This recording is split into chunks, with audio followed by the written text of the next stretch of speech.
صلی علی محمد وعلی آل محمد کما صلیت علی ابراہیم وعلی آل ابراہیم انک حمید مجید اللہم بارک علی محمد وعلی آل محمد کما بارکت علی ابراہیم وعلی آل ابراہیم انک حمید مجید۔ ہم اللہ رب العزت سے دعا مانگتے ہیں اللہ تعالی ہماری دنیا بھی بہتر اور اچھی بنا دے، اللہ رب العزت ہماری آخرت بھی اچھی بنا دے۔ دنیا میں بہترین زندگی گزارنے کے کچھ اصول ہوتے ہیں اور بہترین آخرت حاصل کرنے کے لیے بہترین عبادت کرنی چاہیے۔ عبادت میں 3 باتوں کا خیال کرنا چاہیے۔ نمبر 1، عبادت کس جگہ کرنی ہے، نمبر 2، عبادت کس وقت کرنی ہے، اور نمبر 3، کن سے پوچھ کر عبادت کرنی ہے۔ اس لیے کہ بسا اوقات وقت کے بدلنے سے عبادت کا اجر بدل جاتا ہے اور جگہ کے بدلنے سے عبادت کا اجر بدل جاتا ہے، تو کسی شریعت کے ماہر سے پوچھنا چاہیے کہ اس موقع پر کون سی عبادت کریں۔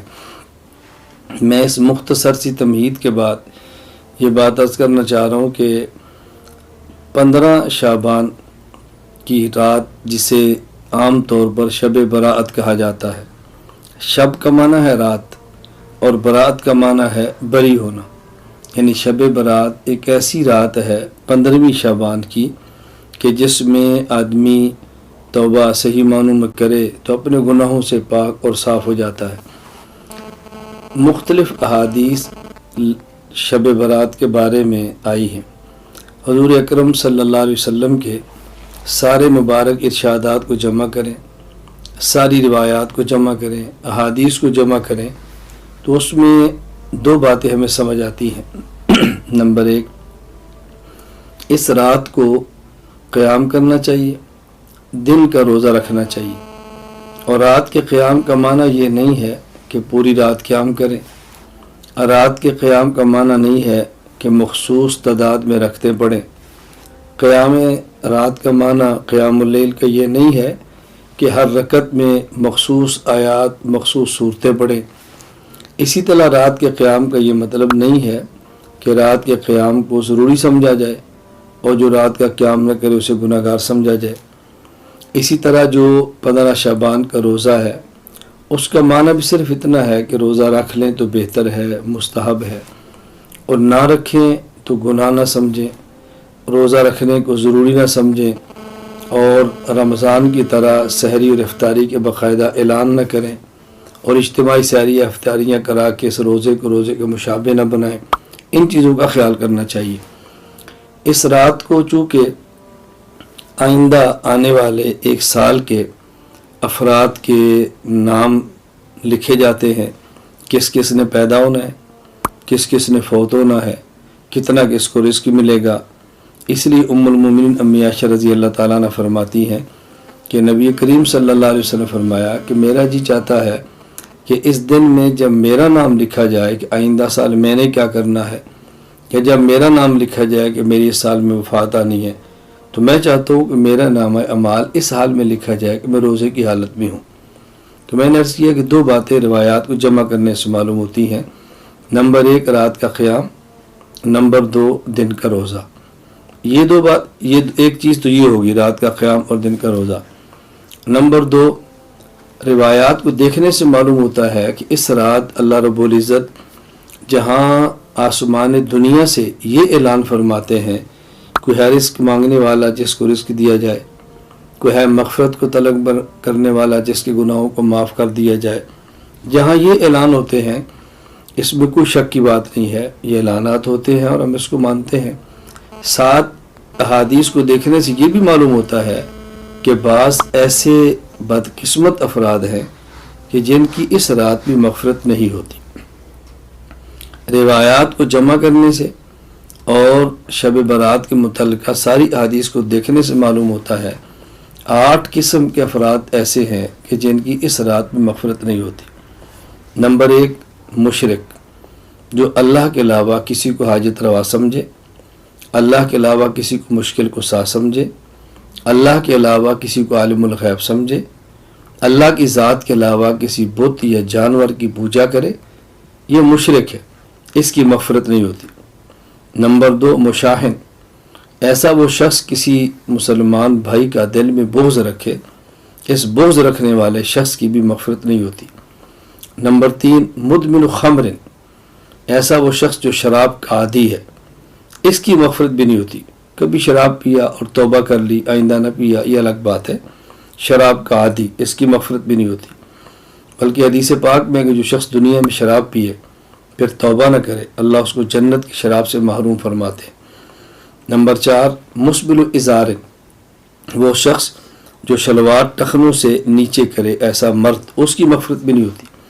اور یہاں یہ واضح نشین فرمائیں، شلوار ہو تب، پائجامہ ہو تب، پینٹ ہو تب، تہمت ہو تب، لنگی ہو تب، کوئی بھی کپڑا جو بندہ پہنتا ہے اس کو ٹخنے سے نیچے کرنا مرد کے لیے حرام ہے۔ عورت کے لیے ٹخنا ظاہر کرنا حرام ہے اور مرد کے لیے ٹخلے کو چھپانا حرام ہے۔ یہاں ایک مسئلے کی وضاحت ضروری سمجھیں، ٹخنے کو چھپانا حرام تب ہے، نمبر 1 نازلاً، کپڑا اوپر سے نیچے جائے۔ نمبر 2 قائماً، کہ بندہ کھڑا ہو، اگر کوئی شخص بیٹھا ہو یا لیٹا ہو پھر ٹخنا چھپا لے تو گناہ نہیں ہے۔ اسی طرح جراب یا موزہ جو نیچے سے اوپر کی طرف آتا ہے پہن لے، ٹخنا چھپا لے تب بھی گناہ نہیں ہے۔ تو ایک وہ شخص جو ٹخنا چھپاتا ہے اس کی مغفرت نہیں ہوتی۔ نمبر 5 قاتل، ناحق کسی کو قتل کرنے والا، اس کی مغفرت نہیں ہوتی۔ نمبر 5 قاطع الرحم، رحم یعنی رشتہ داری کے تعلقات کو ختم کرنے والا، اور اس میں یہ وضاحت ضروری سمجھیں، اس سے مراد وہ شخص ہے جو دنیا کی بنیاد پہ تعلق توڑے، اور اگر شریعت کی وجہ سے تعلق توڑے، جہاں شریعت کے حکم ہو کہ ایسے بندے تعلقات منقطع کریں، وہ اس کے اندر شامل نہیں۔ کبھی رشتے کا جھگڑا، کبھی زمین کا جھگڑا، کبھی کوئی خاندان برادری کا جھگڑا، ان معاملات پہ تعلقات توڑنا ہی ٹھیک نہیں ہے۔ کسی سے رشتہ مانگا ہے، ان نے نہیں دیا تو ہمیشہ کے لیے بولنا چھوڑ دیا، کیوں نہیں دیا؟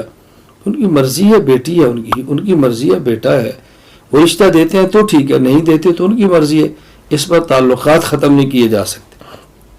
اسی طرح عاق الوالدین، عاق نافرمان، ماں کا نافرمان یا والد کا نافرمان یا دونوں کا نافرمان، اس رات اس شخص کی بھی اللہ مغفرت نہیں فرماتے۔ اسی طرح 8واں وہ شخص جو زنا کرے، حدیث پاک میں زانیہ کے لفظ ہے، عورت زنا کرنے والی۔ جو حکم زانیہ عورت کا ہے وہ حکم زانی مرد کا ہے۔ بطور خاص عورت کی بات اس لیے کی ہے کہ عورت کو شریعت نے حفاظت کے اتنے اسباب دیے ہیں کہ اس کو زنا کے قریب بھی نہیں جانا چاہیے۔ جسم چھپائے، گھر میں رہے، اس کے انتظامات، اگر بچی ہے ماں باپ کے ذمے ہے، اور شادی ہوتی ہے تو والد کے ذمے ہے، شوہر کے ذمے ہے، پھر اس کے بھائیوں کے ذمے ہے، بڑی ہو جائے تو اولاد کے ذمے ہے، اس کو قصب معاش کے لیے باہر نہیں جانا پڑتا، کمانے کے لیے باہر جانا ضروری نہیں ہے۔ تو عورت کے لیے کچھ احوال ایسے ہیں کہ اس کے لیے حفاظتی انتظامات زیادہ ہیں، بطور خاص اس کا نام لیا۔ بہرحال زنا کا عادی مرد ہو یا عورت، ان کی مغفرت بھی رات نہیں ہوتی، باقی تمام کی مغفرت ہو جاتی ہے اس رات میں اور دن میں۔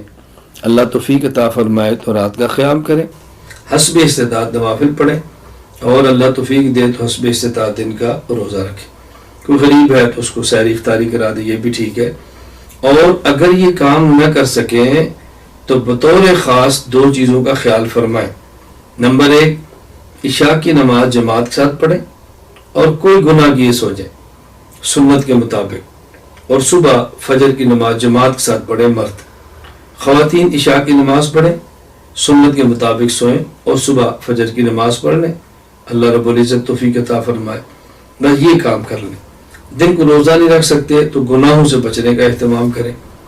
ایک تو اس کا خیال کریں کہ نوافل رات کو اور دن کا روزہ نہ رکھ سکیں تو کم از کم گناہوں سے بچیں، اور دوسرا بطور خاص شب برات کے موقع پر خرافات سے بچیں۔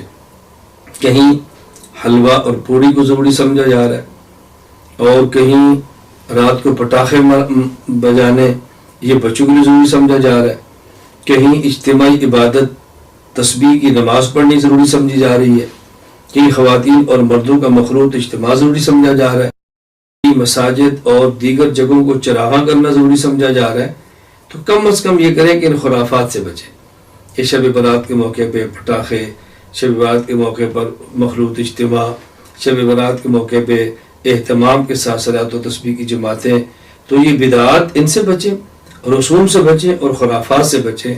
اللہ رب العزت ہم سب کو ہر دن اور ہر رات شریعت حضور اکرم صلی اللہ علیہ وسلم کی سنت کے مطابق گزارنے کی توفیق عطا فرمائے. وآخر دعوانا ان الحمد للہ رب العالمین.